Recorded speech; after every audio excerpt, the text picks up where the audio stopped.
ভাইজান, আফার একটা ফুল কিনে দেন। ফুল নেওয়ার যোগ্যতা সবাই রাখে না।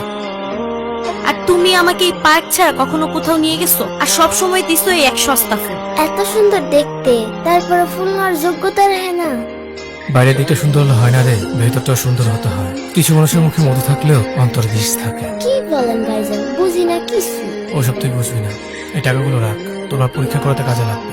ধন্যবাদ ভাইজান। আচ্ছা, আজকে তাহলে আমি যাই।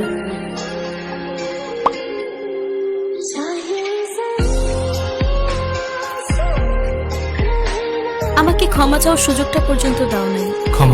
ক্ষমার চান্স তো তাকে দেওয়া যায় যে ভুল করে, আর যে ধোকা দেয় সে তো কোনোটারই যোগ্য না। এই যে মিস্টার, কতক্ষণ ধরে কল দিচ্ছি, ধরছেন না যে? কথা বলছিলাম, ফোন তো গাড়িতে। Thank you. সামান্য একটা ফুল পেয়ে এত খুশি হয়ে গেলে? ফুল পেলে কোন মেয়ে খুশি হয় না বলো তো? চলো, সবাই আমাদের জন্য অপেক্ষা করছে।